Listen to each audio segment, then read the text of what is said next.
갑자기 돈벼락이라. 믿을 건 역시 땡땡땡땡이다. 땡땡땡땡이 뭘까요? 경상수지입니다. 대한민국 경제에서 지금 믿을 수 있는 것은 수출인데 수출을 통해서 달러를 많이 벌어들이는 것, 외화를 많이 벌어들이는 것, 이것이 경제에서 가장 믿을 수 있는 거라는 뜻입니다. 그만큼 말입니다. 경상수지가 여전히 높습니다. 물론 과거에 비해서는 낮지만 8월의 경상수지는 66억 달러예요. 작년에 54억 1000억 달러에 비하면 11억 9천만 달러가 늘었습니다. 전년 대비 22%가 는 숫자예요. 나쁘지 않죠. 경상수지가 계속 늘어나니까. 예. 물론 6월에 125억 6천만 달러에 비하면 절반 수준으로 떨어졌습니다. 절반 수준, 많이 떨어진 거죠. 절반 수준으로 떨어지니까. 그렇지만 상황은요. 올해 전체적으로 보면 현재 8월 기준이에요. 536억 달러니까 결코 낮은 숫자는 아니잖아요. 이게 돈벼락이라는 겁니다. 갑자기 돈벼락. 이게 여러분 2023년만 하더라도 굉장히 어려웠었거든요. 그러다가 2023년 8월 54억 1000만 달러 경상수지 흑자를 내면서 계속 흑자를 내다가 작년 4월에 마이너스 2억 9천만 달러 적자를 낸 이후로 계속 좋아지고 있습니다. 약간 불안한 것은요. 6월에 125억 6천만 달러에서 7월에 89억 7천만 달러 줄어들었거든요. 8월에 66억 달러 또 줄어들었으니 좀 불안하긴 하죠. 그러나 경상수지는 믿을만하다 이렇게 이야기합니다. 그만큼 수출이 잘 된다는 뜻이 상품 수지가 65억 9천만 달러거든요. 상품 수지라는 게 대한민국에서 만들어서 해외 시장으로 판 것을 무역 수지라고 합니다. 해외 시장에서 그 현지에서 현지로 수출한 것 이것을 합치면 상품 수지라고 합니다. 그 상품 수지가 65억 9천만 달러 좋잖아요. 서비스 수지가 좋지 않습니다.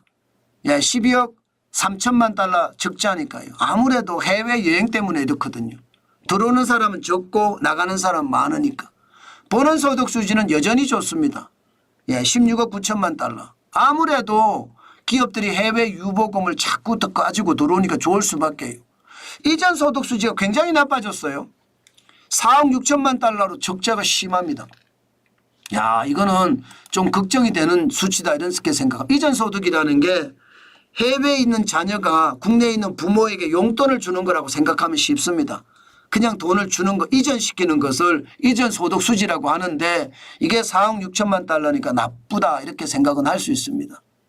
세부적으로 보면 수출이 좋죠. 아무래도 상품 수지가 좋습니다. 수출은 7.1% 늘어서 574.5억 달러. 굉장히 높죠. 수입은 508억 6천만 달러. 4.9% 늘어났습니다. 그래서 65.9억 달러가 9천만 달러가 지금 현재 수익을 나고 있습니다.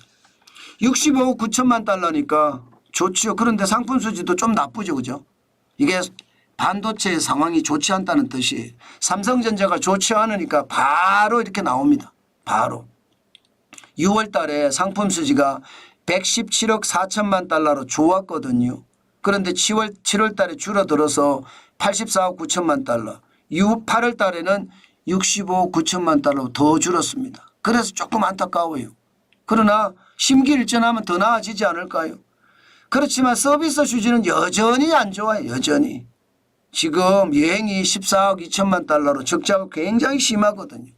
가공 서비스도 6억 6천만 달러의 적자. 돈 버는 것은요. 운송이 5억 9천만 달러 벌었고요. 건설이 과거처럼 많이 못 벌어요. 건설이 해외 건설 수주가 굉장히 나쁩니다. 3억 달러밖에 못 보니까 굉장히 나쁩니다. 한 달에 3억 달러면 굉장히 나쁘죠. 그만큼 좋지 않습니다. 반면에 버는 소득 수지는 이게 말입니다. 배당 소득이 이제 해외 유보금을 국내로 들여오는 거거든요. 11억 8천만 달러. 이자 소득은 7억 달러. 좋잖아요.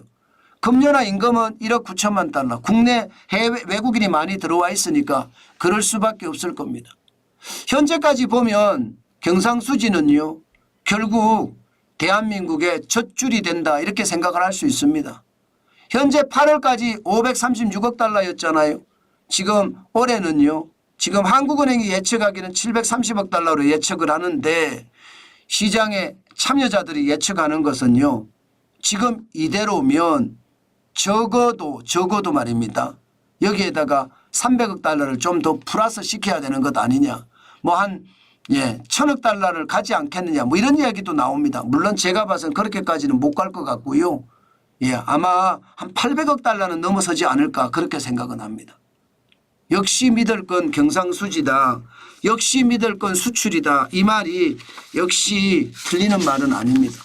그 정도로 대한민국의 수출 중국 때문에 고전은 겪고 있지만 그만큼 좋아진다는 이야기도 되는 거잖아요.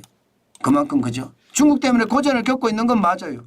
절대 중국 때문에 고전 겪지 않는다. 이 말은 틀린 말이고요. 고전을 겪고 있는 건 맞지만 선방하고 있다. 저는 국가만 정신 차리면 나라 국가 지도자들만 정신 차리면 저는 중국도 우리는 이겨낼 수 있을 거라고 생각합니다. 여러분도 알다시피 수나라나 당나라가 왜 망했습니까? 고구려 때문에 망한 거예요. 고구려 때문에. 작은 나라라고 우리나라를 우습게 보시면 안 됩니다. 대한민국은 작은 나라 같지만 엄청나게 큰 나라입니다. 저는 그래서 국가 지도자들이 정신만 차리면 저는 확실하게 세계 시장에서도 우리의 밥그릇은 우리가 찾아 먹는다. 저는 그렇게 생각을 합니다. 제발 정신 좀 차렸으면 좋겠습니다.